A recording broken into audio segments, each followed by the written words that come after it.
Good morning, everyone. This meeting is the continuation of the contract labor negotiations between the city and the police union. I'll remind everybody to use their microphones during this meeting, and if we could go around and do introductions before we proceed. I'm Courtney Washburn. I'm the Chief of Staff for the City of Boise. Jamie Sullivan, City Attorney. Biff Jones, Chief Administrative Officer in the Department of Finance Administration. Damon Jones, Union. Kyle Wills, Police Union. AJ Veens, Police Union. Kristen Holtz, HR Benefits Administrator. Christine Smith, Compensation Analyst.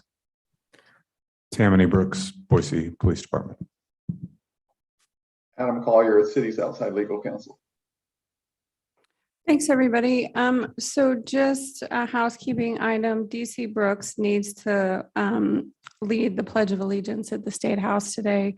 So he will be absent somewhere between 9:45 and 10:15-ish.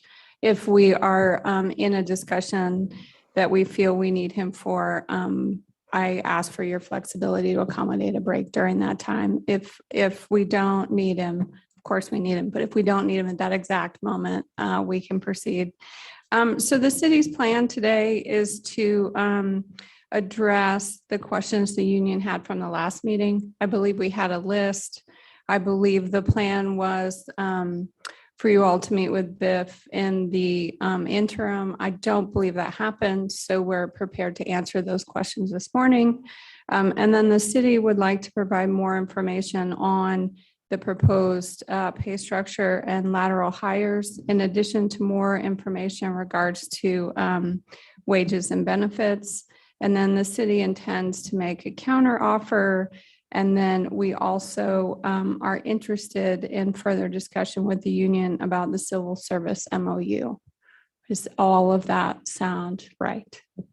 Yeah, that does sound correct to us. The discussion about the civil service MOU, Denny Carter is not present today. He had a family emergency, so we excused him. And so we may not be able to get to that today. We may have to table that for our next meeting. Okay, thank you.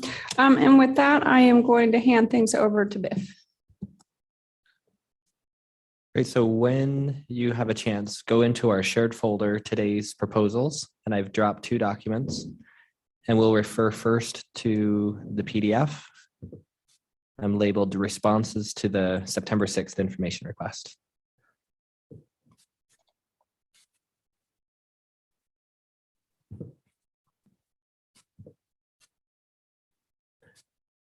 Is everybody able to get there? Yep, I've got it. AJ, were you able to get there? Not yet. Okay.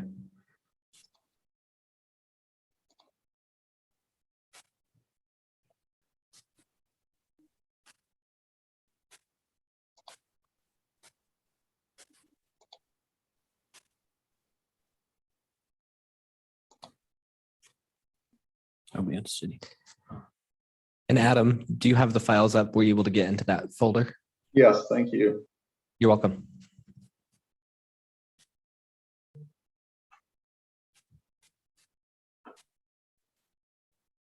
Good. Okay. Great. So I've attempted to lay this out really cleanly. So question 1, answer 1, question 2, answer 2. I'll walk through them. First, you had asked how many positions the city had considered in our costing exercises. The answer is 311. So all of the FTE associated with the union. Question 2, which positions qualify for different incentive pays? So this answer refers to that Excel spreadsheet that I also dropped in the shared folder. And so if we want to take a moment and look at that, you're welcome to open that up.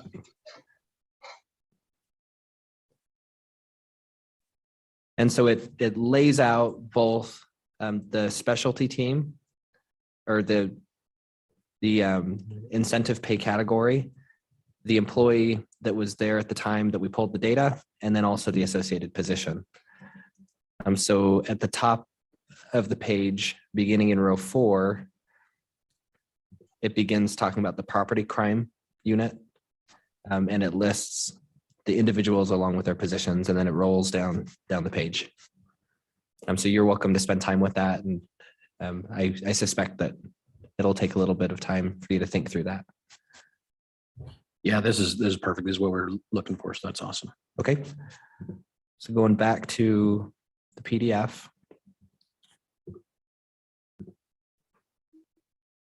You asked what was the vacancy rate factor for police in fiscal year 23. The answer was 3.3%. And that's based on historical vacancy rates. And then, the budget office has been reluctant to swing those vacancy rates too aggressively, given the pandemic and given, the unconventional times we're in. So we've held pretty steady at around that rate for the last few budget builds. Okay, question 4. Last negotiation, the union brought forward some information about proportion of city budget, police department budget, as it pertains to other budgets in the general fund. And the question was, could somebody in finance please review the data and help make sure that we see what we're going to see, what we're saying. And the slides that had been pulled from the budget documents, as near as I could tell, all related to the general fund and all related to the proportion of police spend from the general fund budget, resources in and expenditures out. In your final slide, and I'm going to key in on the data that you had on your final slide in that section, that was the data from fiscal year 16 to fiscal year 21. I combed through it and validated that all of those numbers were representative of actual revenues in and expenditures made. So budget versus actual dollars. And so budgets can swing from year to year based on parameters and assumptions, et cetera, et cetera. The actual dollars going out, I think at the end of the day is what matters more than what we were planning to do. And so that's why I keyed in on that area. In that final slide, your numbers presented for fiscal year 22 and 23 were budgeted. But honing in on the actual expenditures between fiscal year 16 and 21, if we net out one piece, the federal pandemic grant revenues that were received in fiscal years 20 and 21 related to COVID and other associated things, I've reproduced a chart there that pins down the proportion of city spend on police department expenditures versus general fund revenue. And as you can see, it's remained relatively stable over that 6-year period. And then once we close fiscal year 22, which will happen here shortly in the next couple of months, our finance team will be working to do that. We would be able to add one more data point onto that chart. And when we could see, are we still in that 27% to 31% range, or have we deviated from there significantly? So the essence of my response is, what you were picking up in the volatility, I think was budgetary. When we look at actuals, dollars spent towards the police department has been pretty stable relative to revenues. Perfect. Now, Biff, would this include, so these are actual end of year where we ended up spending? Because I know the last year or two, we've returned money to the city. So this would include the money that came back to the city at the end of the fiscal year from the police budget. That's correct. Okay. Yep. And I know in the current fiscal year, that pattern has continued.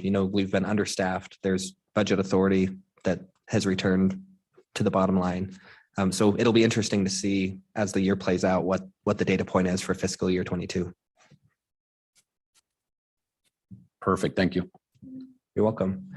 And I believe that concludes the open information requests. Thanks, Biff. I just want to state the obvious, which is it's not the city's intention to put the department in a position to return money every year.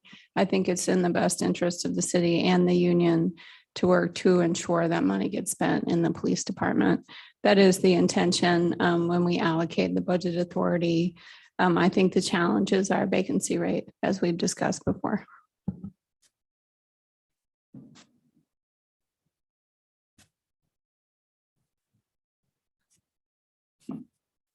All right, with that, Christine, would you like to go through your presentation? Yes, so I am dropping a PowerPoint into that same shared folder that Biff was just in.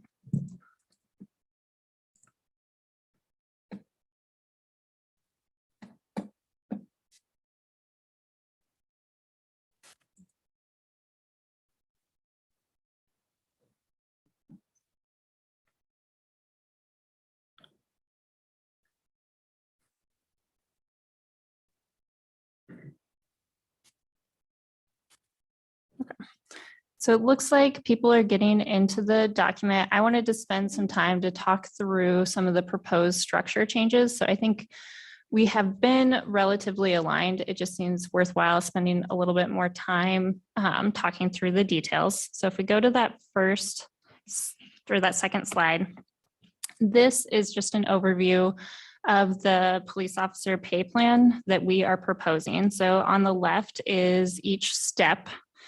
The second column is time and grade. So right now, I think we have talked quite a bit about how our current pay structure is a little unique. It's not very smooth, and it is not very easy to explain to future members or the public.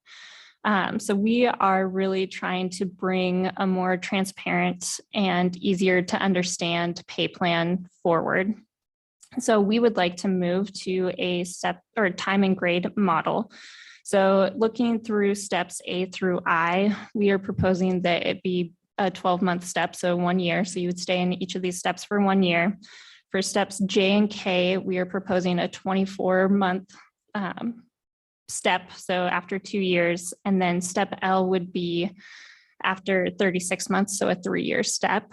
The next column is crosswalking each of these proposed steps with our current pay plan. And so I'm specifically looking at the hired on or after October 1, 2014 pay plan. So we have about 6 pay plans right now. So I wanted to make sure that that was clear. So you can see where a brand new police officer, that's the NPO, as well as like an NPO 7 would be at that step H, all the way up to an NPO 15. The final column is walking through sort of the employee experience of this pay plan. And I want to call out that this is specific to a brand new officer. So we are not talking about laterals right now. So looking at that far column, this would be explaining when the increase would occur for that individual. So step A, which is similar to the NPO, that would be a brand new probationary officer. Step B, they would move into that step after the completion of their first year. So going all the way up, so it's annual increases all the way up to step I. So you would be in step I at the completion of your 8th year, J at the completion of your 10th year, K completion of your 12th year, all the way up to the 15th year for step L.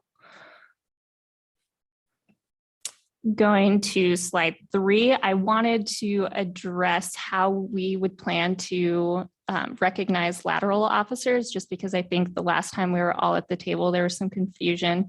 So we do want to make sure that we are providing a similar experience for our lateral officers. And the benefit of moving to the pay structure that was just presented is that it allows us to have a single pay plan as opposed to our 6 current structures that we have right now. So we would plan to crosswalk lateral officers into our proposed pay plan. Looking at just 3 examples. So for example, if we had a lateral officer that started in July of 2022, at the time that we would be looking to implement this contract on October 1st, they would not have a full year of service yet. If they were brought in at the LPO step, they would still be at that LPO step, but that corresponds to step C on our proposed pay plan.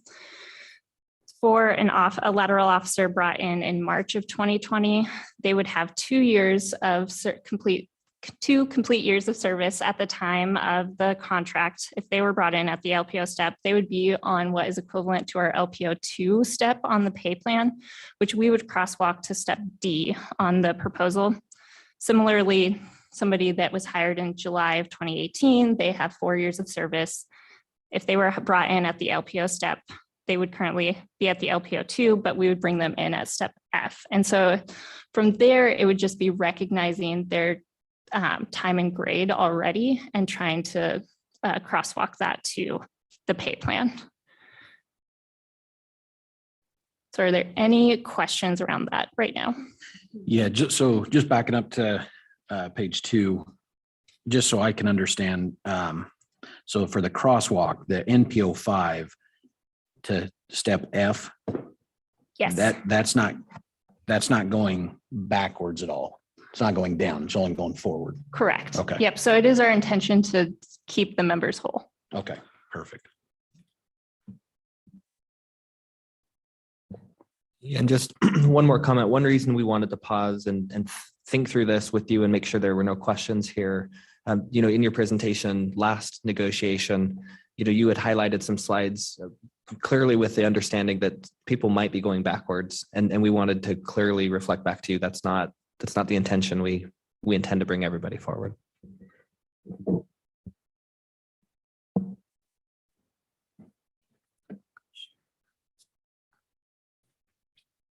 So then looking at slide 4, this would be looking at the sergeant pay plan. So we would continue to pull them out onto their own separate pay plan. We are proposing a similar step number. So having 5 steps numbered A through E. We are proposing that it be 24 months as each step increase. So every 2 years.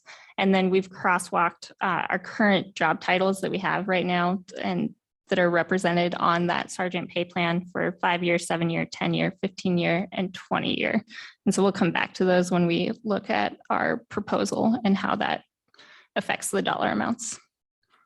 And again, on the crosswalk, year 5, 7, 10, 15, 20, that's time in grade or time in service. So right now that pay plan is looking at time of service. So right now, if you were a police officer promoting up to a sergeant, we would look at your years of service and then put you in the corresponding step. Our intention, so we would do that when we implement this pay plan. Going forward, our intention would be to bring people in at step A and then have them move up every 2 years, which is a little bit of an improvement because as you can see, right now it's every 5 years after year 7.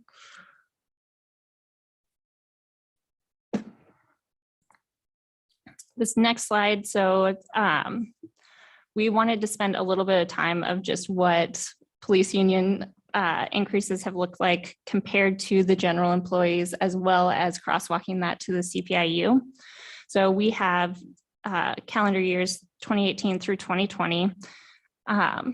We have what was negotiated in the police contract compared to what general employees were receiving. So looking at 2018, the contract included a 4.5% increase. General employees were budgeted at a 3% increase, which was merit-based. So we did not guarantee a 3% increase for any individual. And then the final column is looking at the CPIU over that same time period. So that would be looking at October or September the previous year to October of 2018.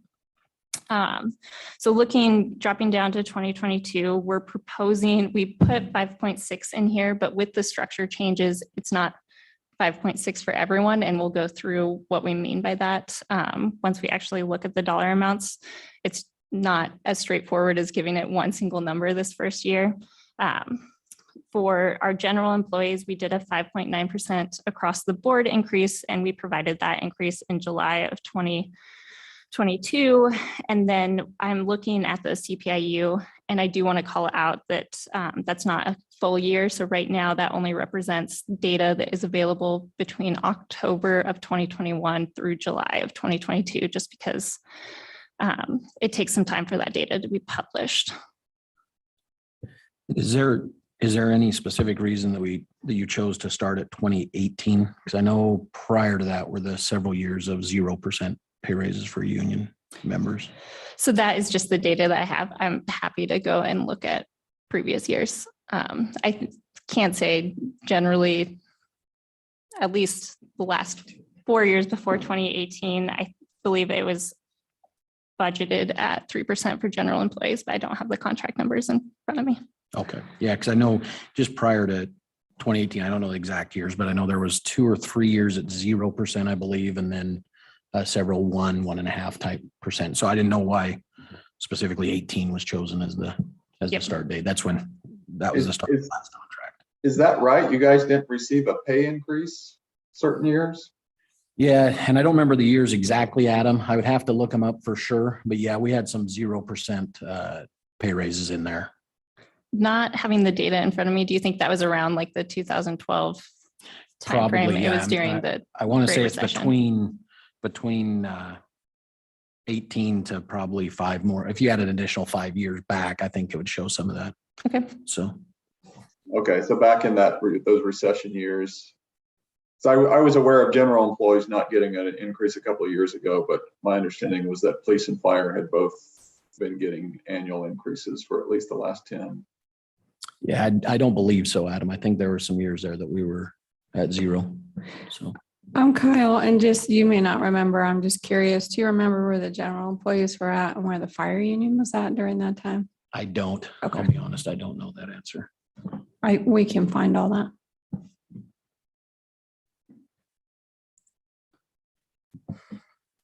So then going to slide 6, this is our counter proposal for wages. So we are looking at a 5.6 in year 1 and a 4.5 in year 2. So this is to your comments of trying to keep employees whole. We have our time and grades sort of in that first column. We're trying to create the crosswalk between the current pay plan, again, looking at that hired on or after the October of 2014, as well as our new proposed steps. So that's A through L. We are looking, if we provided the 5.6 and the 4.5 to our current structure, that is what is represented in those 2 columns for current structure. And then the next 2 columns are for our proposed structure. So that's looking, again, starting at A, providing those consistent and regular step increases. And then the differential is looking at, from our proposed structure, how does it compare dollar for dollar to the current structure? So you'll see that all of those columns are in green or at least budget neutral. So saying that they would get the full 5.6%. And so this is where it is difficult for us to say a single percentage amount for year 1 just because of the structural changes. So we tried to guarantee that it would be at least 5.6. But there are some steps that will be slightly higher. And then again, with this structure, so since our last proposal, we have added 2 steps. So that's step K and step L, which sort of keeps track with the NPO 15. Our intention for the NPO 20 would be to grandfather anybody that's currently in that step, give them the 5.6 and the 4.5, but we would not be continuing the pay plan to that step as people leave the organization. And again, I just want to make sure I'm understanding. So the way that this looks is you would top out moving forward, not including the grandfather, you'd top out at 15 years at less than we're currently topping out at. So say a 14-year officer, if we kept just our same contract currently, they would end up going to 49-ish at 20. Under this pay plan, they wouldn't go the additional beyond that. Is that correct? So we would correct? recognize their step increases up to year 15. The benefit of this proposal is that they are getting increases more frequently.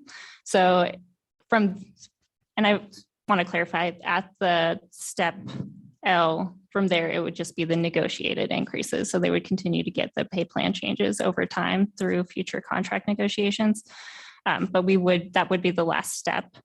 And so the benefit is looking at steps D and E. Those are pretty significant increases that the members are not currently receiving. So we would have previously held them at step C or step F. So we are providing additional dollars earlier, but we are capping. okay? That clarifies. Thank you.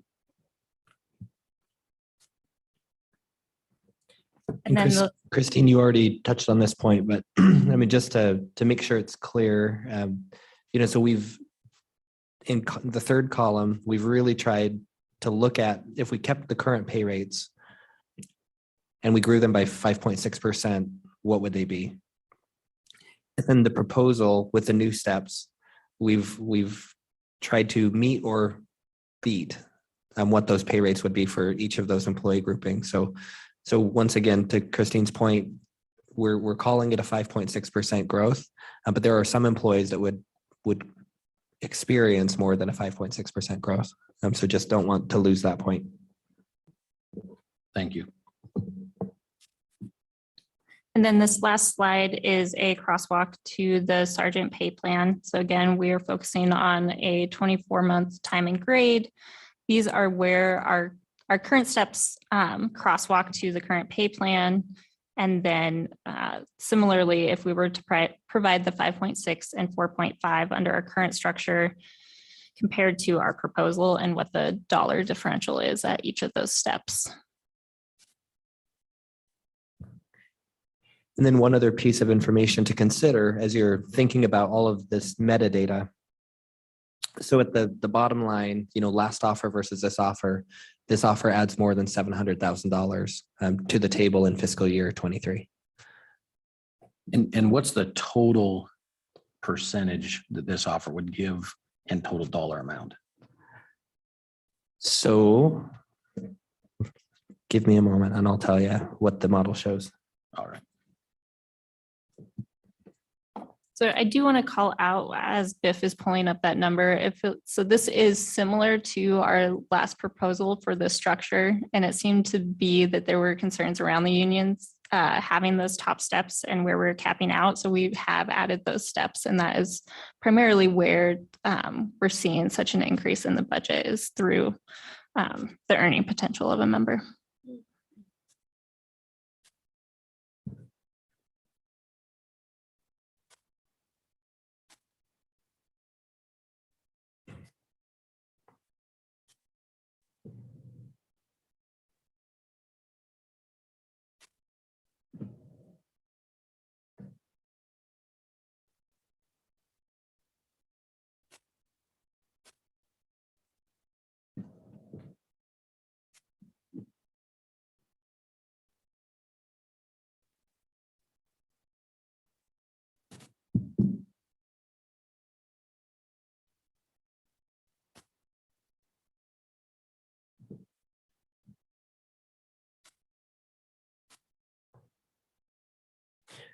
Okay, let me give you these numbers. So this is in the Questica salary module, the position-based budgets.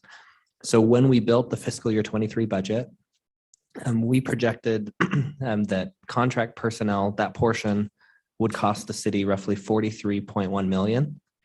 And the offer that we're bringing forward today is 43.8. So then that's where that $700,000 discrepancy comes in. And did you run our last proposal numbers as far as total percentage that would add? Like you did on the first one? Yeah, so percentage, so this might be a good time and I'll look to Adam. Adam, is now a good time to talk about the lateral placement question that we had for them, or do we want to table that for later? I think that's fine. Okay. Yep. So we had a question about, your proposal that you brought forward, and let's pull it up just so I can make sure I articulate the question properly. Biff, can you just make sure you tell us where you're going? Absolutely. Like which Yep. folder? Yeah. So and we're which going to date? go. Yeah, we're going to go to the folder from last negotiation. In the union proposals, September 6th, 2022. And I think it's the file union counter.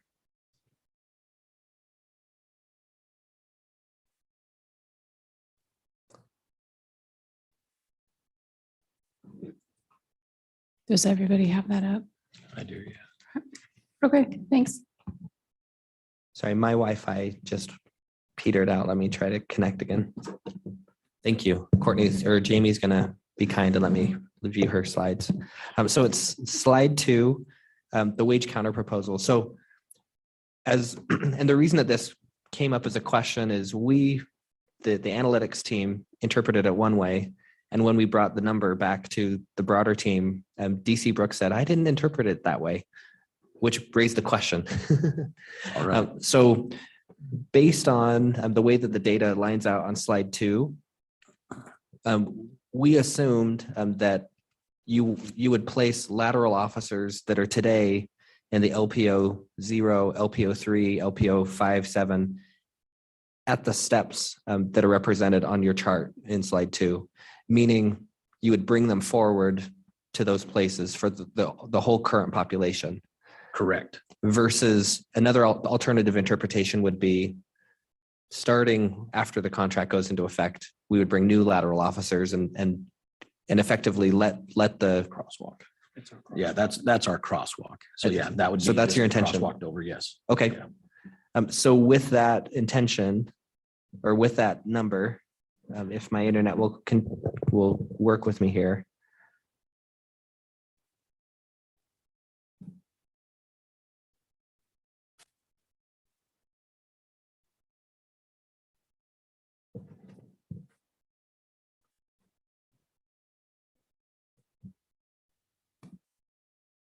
I'm going to give you an apples to apples number versus what we were just talking about.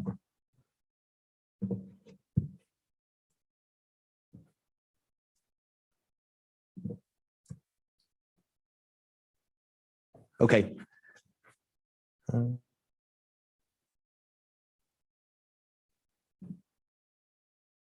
I'm going to repeat the numbers I said before and give you the new number. So when we built the fiscal year 23 budget, we estimated that in fiscal year 23, the salary module portion of the police contract would cost 43.1 million. The offer we're putting on the table moves that north by 700,000 to 43.8.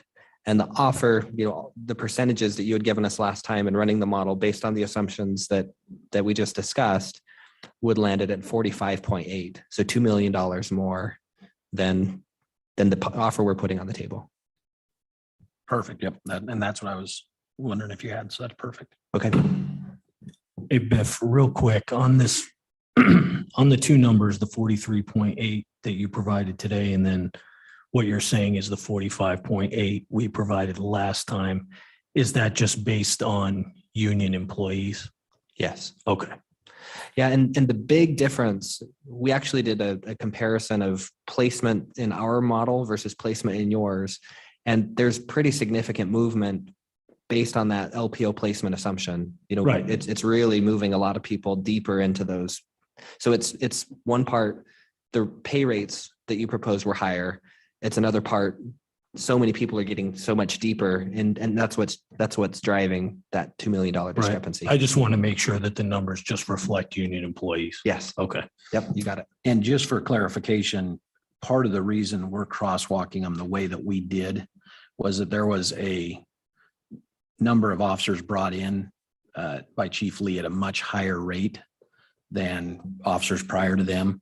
And so our proposal would fix that issue, because right now there's an inequity where officers were brought in after they're training officers, for example, and there's some that are making at or maybe even less than the new guy that they're training. So we're trying, the reason our proposal shows that crosswalk, and it does advance several forward, is to try to fix the inadequacy that occurred when those officers were brought in. Kyle, how many officers do you think are impacted by that? Like how many people are we talking about? Last time we discussed it, I think it's around 20. Okay. There's around 15, safely 15 to 25. So somewhere in the 20 area. I'll go with 20. How about that? That works. So yeah, hopefully that kind of clarifies why we were doing what we were doing as well. Can I just make a comment on the lateral officer issue? Because from my experience, I never see contracts where there's a separate salary scale for lateral officers. They come in at whatever the employer thinks they ought to come in at, and then they just progress like everyone else in that category. And it seems to me that if a lateral officer, if the city makes them an offer to come in at a certain rate, if they don't like it, they don't have to come, or they can try to negotiate a higher rate at that time. But what they come in at, and it doesn't make sense to me that they would then progress at a different level than the other people at the step that they come in at. And I think, Adam, what we're trying to prevent is just exactly what you're describing, where they can be brought in at whatever they want. And then we have this unfair or unequal issue where we have some that the chief or the administration deem as, hey, you came from a whatever agency, so you're much more valuable than someone else. So that's what we're trying to avoid, because it's caused a number of headaches within the membership, and rightfully so. Members very frustrated that they've been here 4 years, came from whatever agency, good agencies, and they didn't get the credit, but now with the new chief, other people are. And so it just creates this unbalance that we're if we can balance that and make it so you come in as a lateral at X and this is how you proceed as a lateral, quite frankly, that's more transparent instead of a kind of hiding numbers or, hey, I'm bringing in my friend or whatever. And then on top of it, it's also an equity issue that everybody gets treated equally and fair. Kyle, do you know how this was handled with past administrations? Like, is the challenge with laterals new, or do you have any background information on how they were incorporated into the department? So I think, and I may not be 100% accurate on this, but I think this is why our pay structure is so got 3 or 4 of them, is because of this. And I think that's what's caused different pay structures in trying to do that. But it's my understanding that in the past, to my knowledge, there hasn't been discretion used by the chief, even though the chiefs had that authority to bring people in at different rates. They've all been brought in. You know, if you're a lateral, you come in at this rate. If you're a new officer, you come in at that rate. So the discretion, I think, has always been there. It just has never really been utilized in the past, is my understanding. Thank you.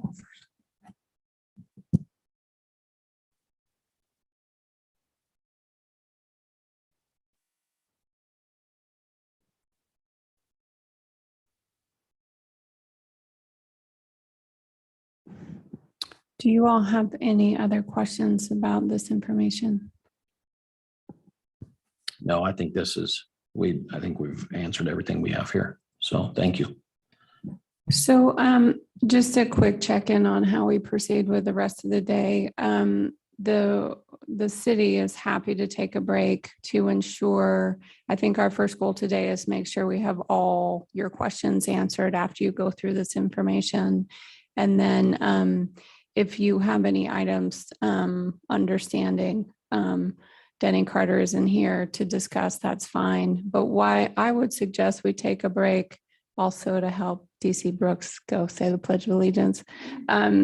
If 10:30 works for you all, and if you would just do us a favor and keep a running list of any questions that come up so that we can figure out if we can address those today or if we need to come back Yes, in order to do that. that'd be great. One question we do have even before we break, and we're good with taking a break, would be, do you have a list of the comparable cities that you used for Chief Brooks and Chief Lee's pay in doing their pay structure? Because you said it was done similarly to ours. Is it the exact same comparable cities that you used for ours, or is there a different set of It's cities? not going to be the exact same. So that is something that we can look at during break and bring back. Perfect. Okay. Thank you.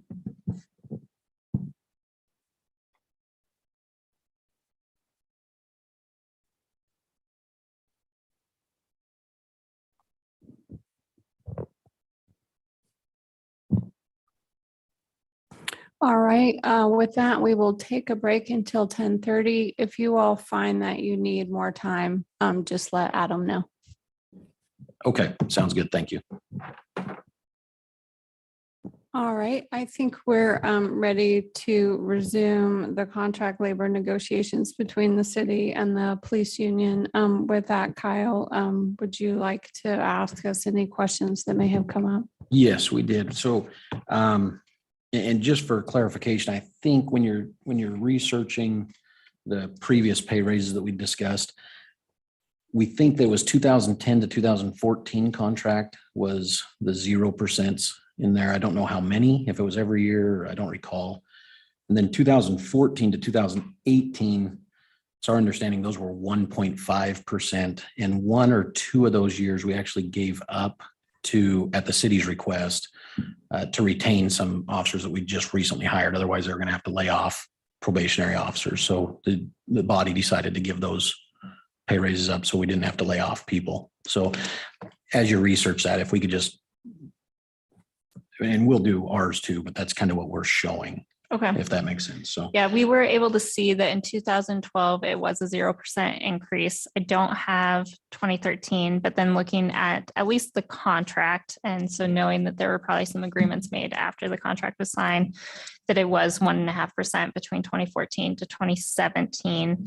But there was also the 4% one time for each of those years. And then we had an MOU, I think in 2017 to increase that to 5%. So it was the base increases were lowered and then we were recognizing it with one-time increases. okay, perfect. Yeah. And that was our understanding too, was 1.5%. And then, like I say, there was a year, I know 1 for sure, if not 2, that we gave up the 1.5 to retain officers, so they didn't have to get laid off. Okay, So we can definitely look into that. perfect. And then the question, couple questions we had.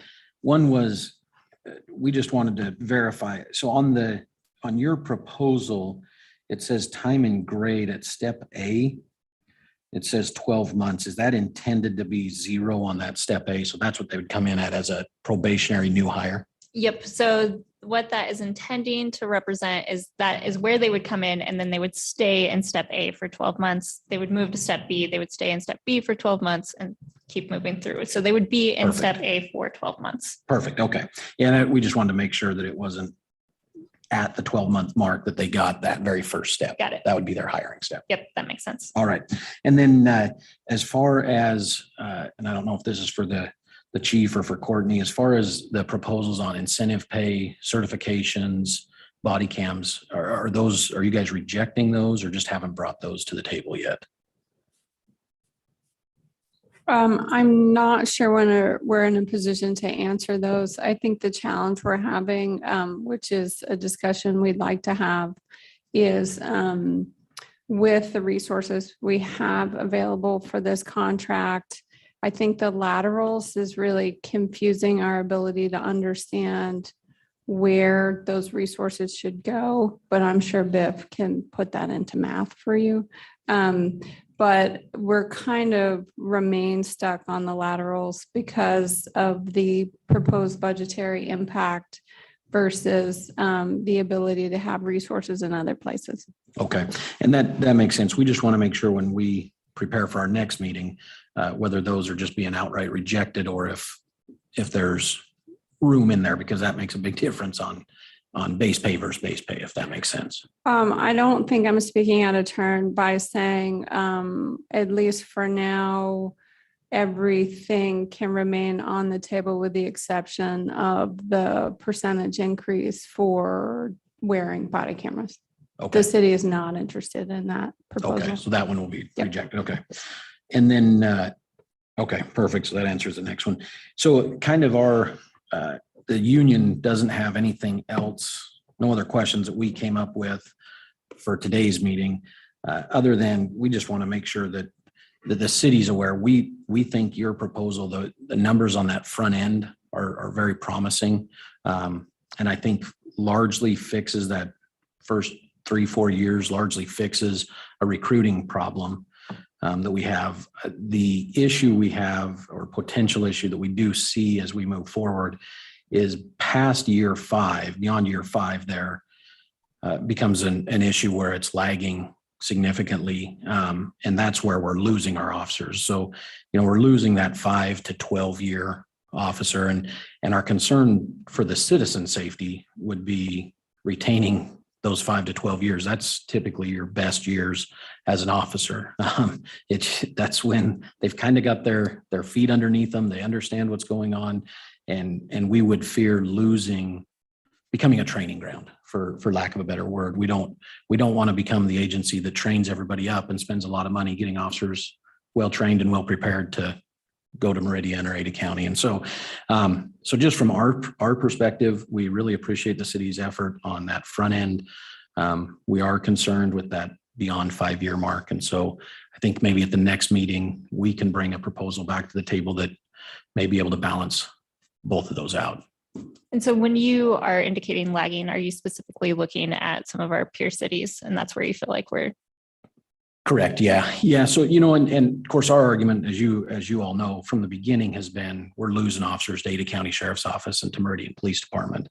Years 1 through 5 on your proposal here address that and fix that.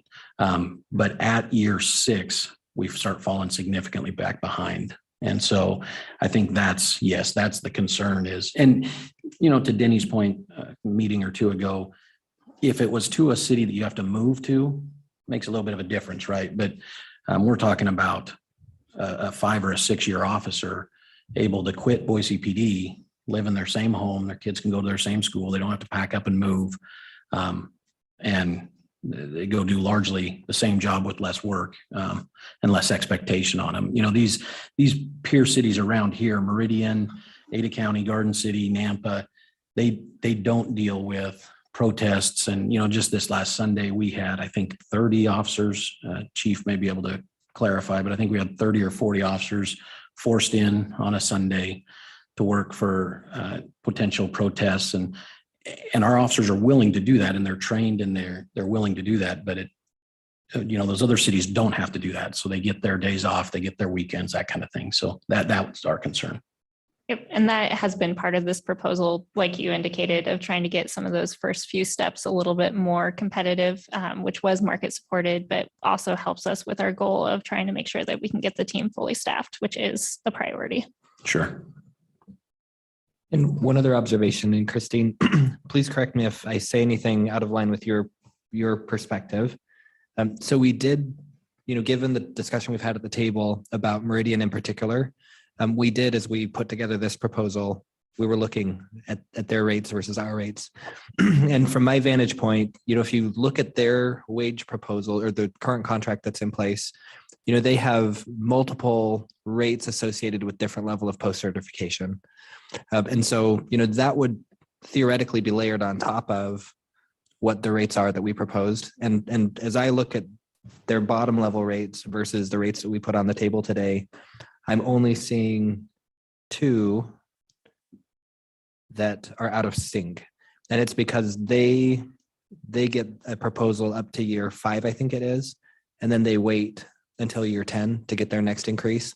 And so in year 5 and 6, we're slightly behind that bottom rate, but then we pass them in 7, we pass them in 8. So anyway, I wanted you to know that we have done some due diligence, given the discussion about Meridian, to look more closely and see how our proposals compare. Yeah, and we appreciate that, and that's why I ask about the incentive for post certificates, because that does make a big difference. I think layered on top of that does make a difference. So yeah, that's why I wanted to clarify if those discussions are still on the table. So yeah, one other observation, and DC Brooks, you might be more articulate in this area. So as we think about our compensation structure, our contract versus the compensation structure at Meridian, there are other aspects that to my understanding, our police officers benefit from, for example, shift differentials and premiums associated with things like that, that may not be applicable to Meridian. So if we do go down to that level of comparing, we'd really want to try to be apples to apples comparison is. Absolutely. Yeah. Yep. And so do we. Yeah, that's our purpose as well. So I also wanted to address the information request you made right before the break. You asked for the list of comparables used for Chief Lee and Chief Brooks positions. We tried to do some research during the break. Chief Lee's compensation was determined by the former administration at the city in conjunction with a national recruiter, and so we couldn't locate who they used as comparators, or even if they used comparators. We did want to point out we feel like it's a bit of a red herring to try to ask about comparators for these positions out of the bargaining unit when we struggle to find folks in the bargaining unit willing to apply for promotional positions that are out of the unit because of compression issues and because of the fact that you guys get overtime, you get comp time, and what we've heard is that it would be a pay cut for folks in the bargaining unit to become a lieutenant, or they don't want the extra responsibility without being able to work overtime, be able to get overtime pay. And so obviously the city has to account for compression in these other ranks and try to provide some incentive for individuals who want to be in these positions. So I just wanted to point that out. No, and I appreciate that, Adam. I will say, I think it's probably a little unfair to say, hey, we got to fix lieutenant and captain pay by not paying our officers. I think that's probably not a fair way to negotiate, if you will. So as far as fixing lieutenant captain pay, yeah, those probably need fixed. That's outside our realm. The only reason we're asking about comparable pay when it comes to the chief is our officers are making less money than Meridian PD. The chief's making more money than Meridian PD. So if we're talking transparency and equity, those kinds of things should line up. I mean, if the chief's making more, then you would, in theory, the officers would be making more. If the chief's making less, then in theory, the officers would be making less. So that's why we're inquiring as to that chief's pay, because that's where the disparity is being seen. But to just say that lieutenants and captains pay is too low, so we don't want to fix officers' pay so that there's this bigger gap, so people will promote, I don't think would work in any world that I work in, and any of my members would go for an idea like that. Yeah, and I don't think we are proposing to fix the lieutenant and captain issue by sort of trying to slow down sergeant pay. We're just saying that when it comes to making the informed pay decisions for those level of positions, we're largely looking at the compression that exists with the contract. So it's not necessarily looking at, well, what does Meridian do? It's saying, well, what would be a fair offer when looking at our current structure and our current employees? Sure. And I think we would apply those same rules. I know our lieutenants are significantly less than Meridian PD. I think less than our sergeants and officers are. Don't quote me on that because I'm not bargaining for them. But I think that stands true, across the board. So we appreciate the efforts, but just to Adam's point, I just want to make sure that we're not in a position to negotiate for lieutenant or captain's pay. Agreed. Yeah, I understand.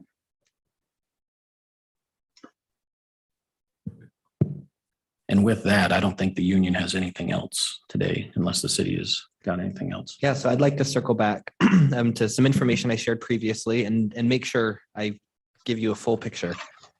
So previously, before the break, we had talked about the cost of the lateral placement, as well as the cost of the percent base increases that were proposed by the union last time.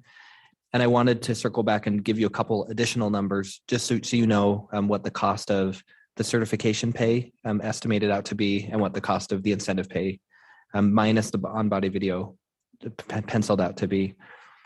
So above the 45.8 million that I quoted before, we estimate that the certification pay would add an additional 432,000 in fiscal year 23, and that the incentive pay would add an additional roughly 200,000.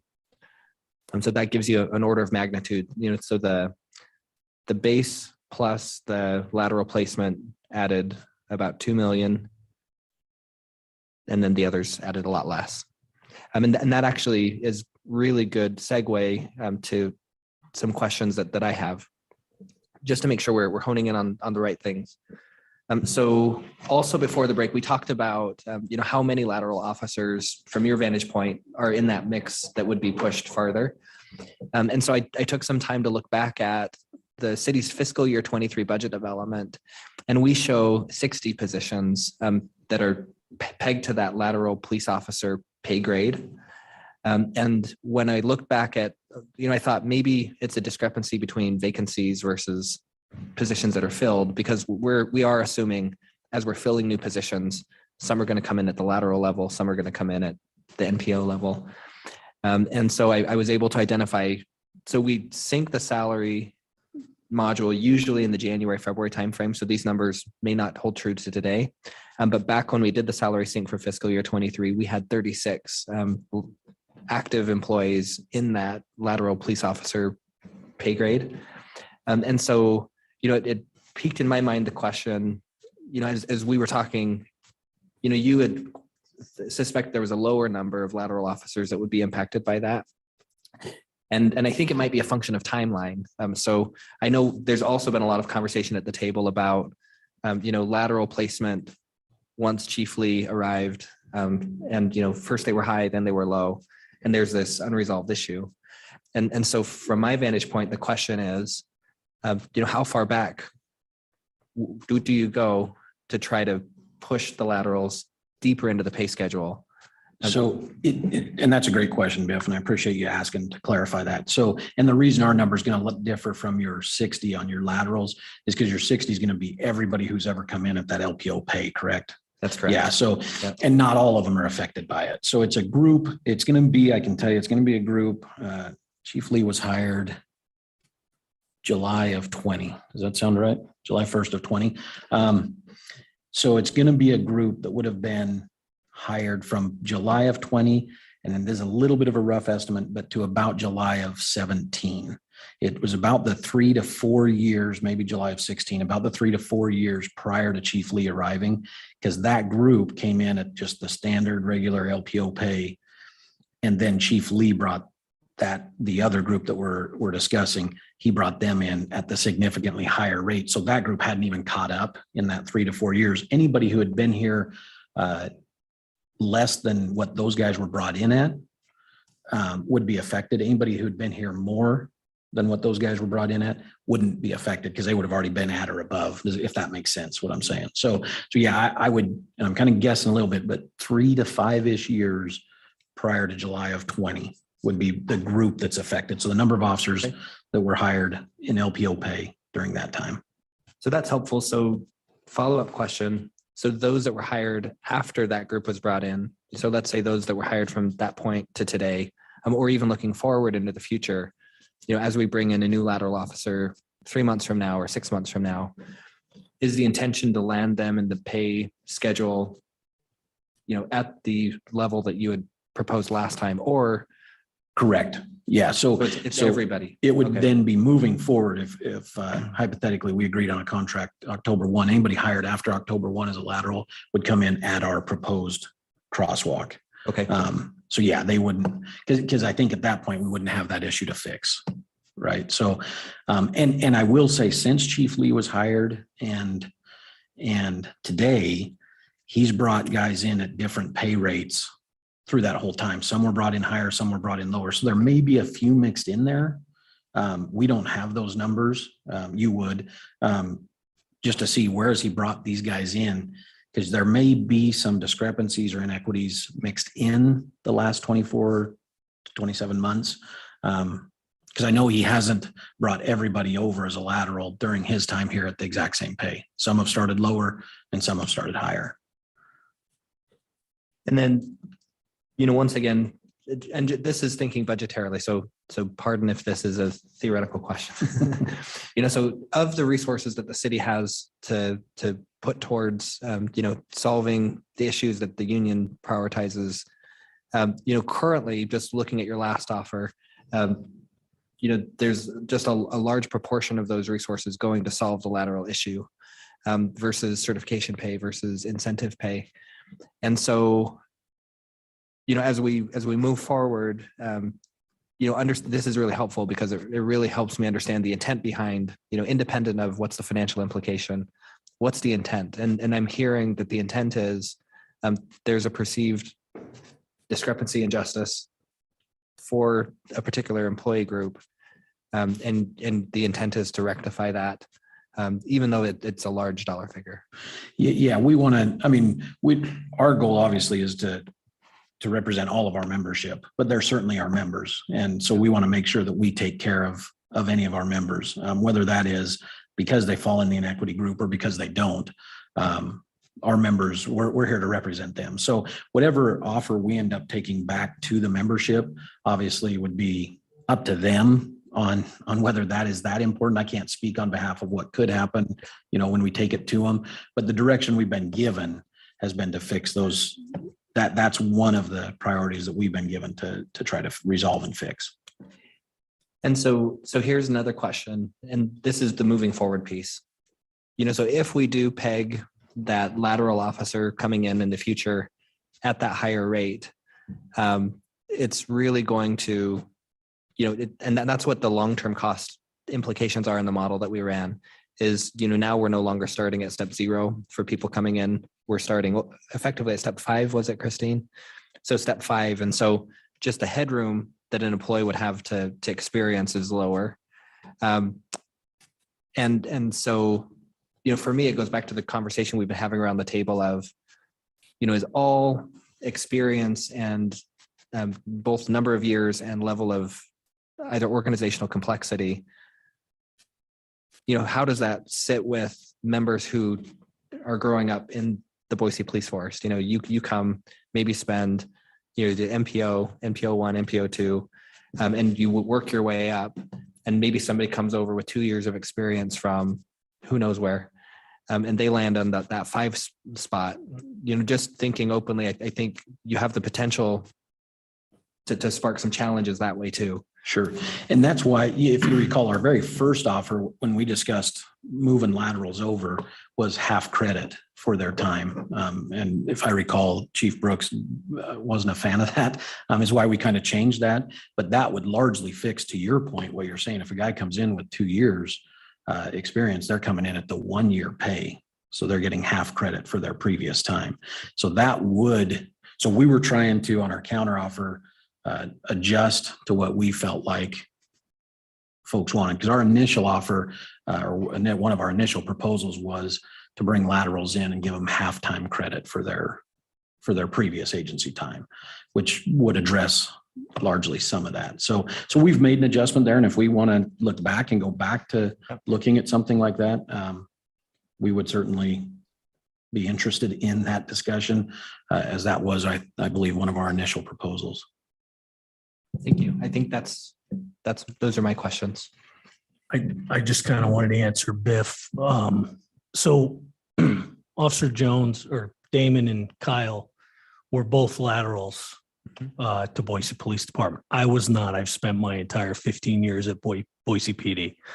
There were guys I came on with who were already cops, laterals, and they made more money than me. And to answer your question on that is, I think young guys who have started out brand new, they recognize that experience, so there's not really a discrepancy there with, because your question was about guys who've, just started out, and then there's lateral guys coming in. As a police officer, trained police officer, even as a young police officer, I think if your heart's in the job, you recognize that. So there's not really any angst in that. Great, thank you. Yeah. I just like to say, if we're going to kind of look at what you guys talked about regarding avoiding becoming a training ground for police officers, but also trying to encourage people to apply here. I don't think the half credit, one of the reasons I'm not a fan of the half credit system that you had talked about is, I don't think when we're looking at, and I'll just use Meridian as an example, to give someone half credit for time as a lateral somewhere else would put them at a lower pay step than I think they would be brought in at that agency. So if they're looking at us or Meridian, just as an example, and we're only willing to give them half credit, I think they would look at Meridian and say, okay, well, they're willing to pay me more because they're recognizing my time. So as we look at that and what kind of formula we consider moving forward regarding laterals, I just want to make sure that it's something that allows us to remain competitive as laterals are looking here in the Treasure Valley, so that we're not hindering ourselves by not giving laterals credit for time that they serve that other agencies are. No, and I think you're right on, Chief. Hence the reason we would like to be above Meridian. So then that argument isn't quite as there. But to your point, and I think to Chief Washburn's point when we first started meeting, one thing to remember with laterals is if pay is fairly comparable, that's where your benefit package will tip those scales, because our benefit package is better. and laterals think of that kind of stuff because they've typically got families, and whereas brand new officers to the agency, typically the benefit package isn't going to be what tips a scale for them. It's going to be the pay. Because as we all know, the older you get, the more important those benefits are. And so I think, to your point, yes, with laterals, we want to be competitive and we want to attract not only new hires, but we want to attract laterals as well. And I think we've got some things that help give us a little bit of an advantage to that point as well. I'll agree with that. And I just ask that the members who are considering going there keep that in mind as well. Because that same argument that you're making for potential laterals coming here, looking at that benefit package, anybody who's looking to leave us for that similar issue needs to remember that as well. Absolutely, for sure. The problem we have right now is just the inequity in pay right now is so great that even for a lateral to leave us to go to there is significantly more. And so that's the issue, is until we can fix that, you're exactly right. And to my point, that comes into play when we're competitive on pay. As of right now, we're not at that 5 to 12 year pay. So that's why we're worried about losing them. I mean, there's a reason Meridian has one opening and we've got 32 is because of that, right? So we need to, if we can get our pay competitive with them, then you're 100. We wouldn't worry about losing because guys will be sure to take that into account. But right now with the pay discrepancy as a lateral, you're willing to give up a good benefit package for $5 or $6 an hour for sure. And I think that's where the city's most recent proposal that does make it more equitable is trying to correct that. And obviously the discussion regarding other incentives could add to that as well. Sure. I just wanted to make one other comment as well. You brought up the fact that there was a potential protest and 30 to 40 folks had to be brought in on a Sunday. And from my standpoint, wouldn't you want to bring in laterals who have dealt with protests before and who have dealt with some of the big city issues that Boise deals with? And why wouldn't they be more valuable to the city than maybe someone who, I'll pick on Biff's hometown, someone who comes over from Burley and who hasn't had that sort of experience? That's why I think it goes back to the chief ought to be able to use his discretion to determine the value of someone's prior experience. So I appreciate that, Adam. I guess I would point to how we handle protests currently in the city of Boise and traditionally versus, and I'll pick on Portland just because it's easy, how Portland handles protests. I don't think we want to handle any protests or civil disobedience the way that Portland is. So to say that we're going to bring in Portland officers because they have a lot of protest experience, and then we handle it the way that they're being handled in Portland that's on national news, I don't think that is very wise. Quite frankly, the way that they're handled here in Boise, and I'll use Sunday as an example, it's a smaller town officer would actually have been a great fit for an issue like that. They're communicating, talking, interacting with people. We had zero problems. And I think that's largely because of our approach to the protests in Idaho versus approach to protests in other cities. I mean, I'm watching Portland and Seattle and LA burn to the ground. And so I don't want their tactics being used here, quite frankly. And I would assume the citizens of Boise don't want what's happening in Portland to happen in Boise. Well, I would agree, and I would think that's more of a political, how those are politically handled rather than the police force is they're handling it as they're being told to handle it. But yeah, I think we're comparing apples and oranges. I think you're comparing folks in Idaho to folks in other states, and so it's just, I think, two very different locations, two very different approaches to policing. So to say that policing is done better in a large city is probably a fairly unfair statement. In some ways, I would say it is, and in some ways, I would say it's not. I think it's a balancing act. But I think either way, we need to approach policing, and I think our citizens here want policing approached the way that Idaho approaches policing. We've got a really, really good track record of how we treat people, how we get police work done.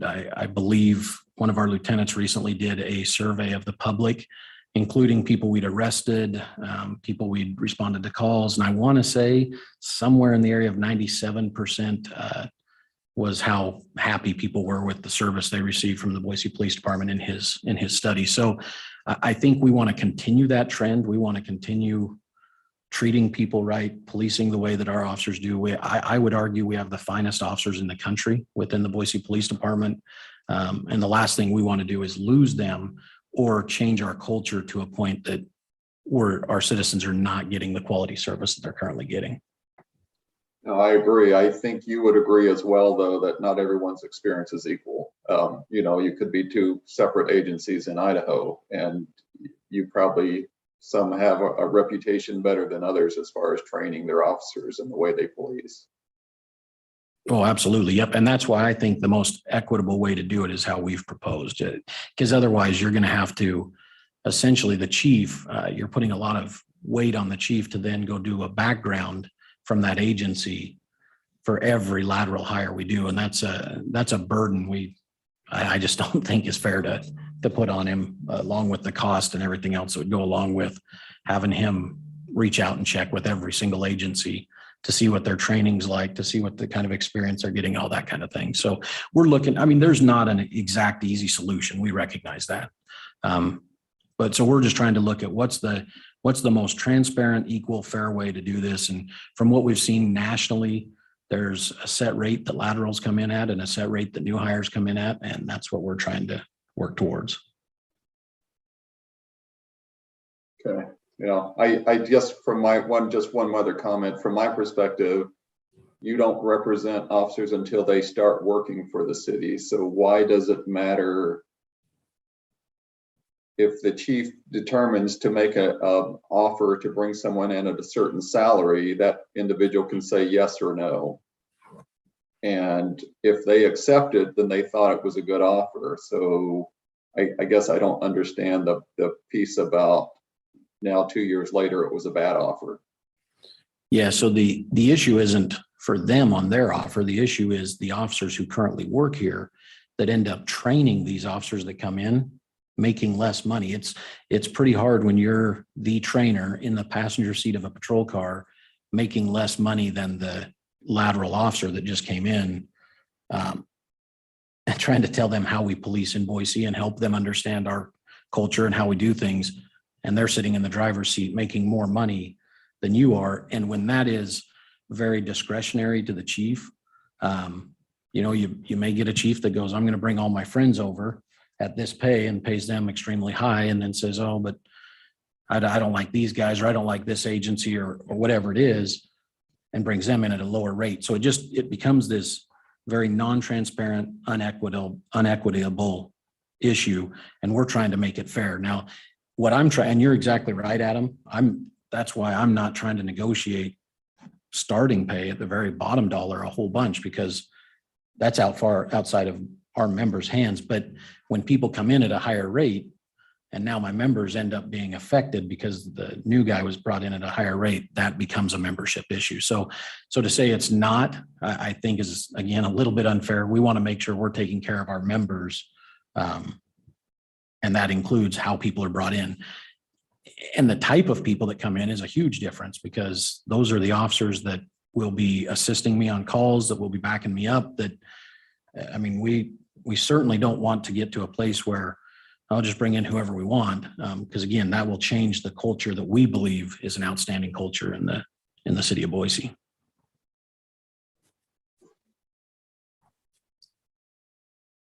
Okay, I don't have any other comments.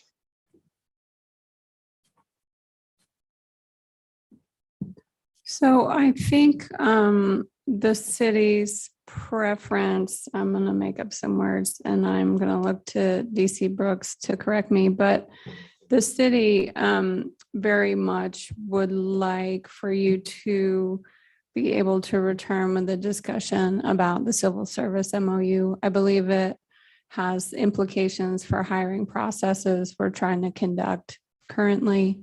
And so I understand family emergencies. And so we're happy to put that off till next time, but we would like, if you're inclined to be prepared to have that conversation next time as well. Yes, absolutely. We definitely will. And we'll have, I think, a counter to your financial counter today as well. Looking at the calendar, and I don't know that we'll strike gold twice. We did last time. But I will say we were looking to the week of the 25th. However, that week we really only have one day that our team would be available. So I don't know if we want to look to the week of the 2nd to give us time just to make sure we're prepared well for both the financial counter and the civil service discussion. What is the one day? The 26th, sorry. Oh, yeah, no. I will be in DC, Okay. so I think that week is out. And Kyle, I think as we talk about the civil service MOU, the one thing in particular, and I'm sure many of your members can appreciate this or what I'm about to say, obviously the sergeant's exam notification just went out. And so even if you're not necessarily prepared to talk about the entire MOU regarding the civil service rules, but possibly have something that we can agree to as it pertains to the sergeant's promotion so that it could be applicable to the process that's going on now. Okay, we'll focus on the sergeant's portion first. Okay. Yep. Adam, do you have openings the week of October 2nd? So we are doing the fire mediation on the 5th. I could do the 4th if it works. I'm not available on the 6th. And I could do the 3rd or the 7th, probably virtually. I can do the morning of October 4th, if that works for you all. Maybe we just block 9 to 12 again, unless you think we need a longer.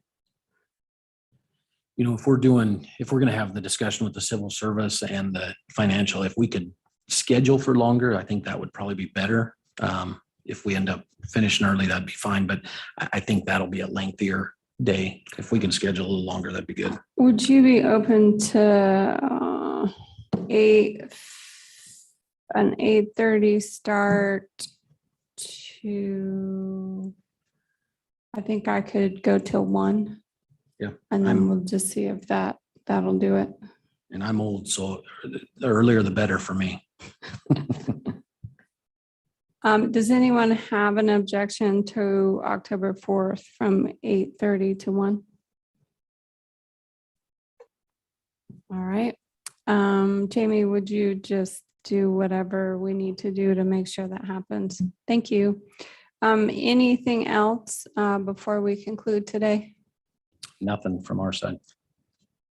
All right. With that, I will close the meeting. Thank you.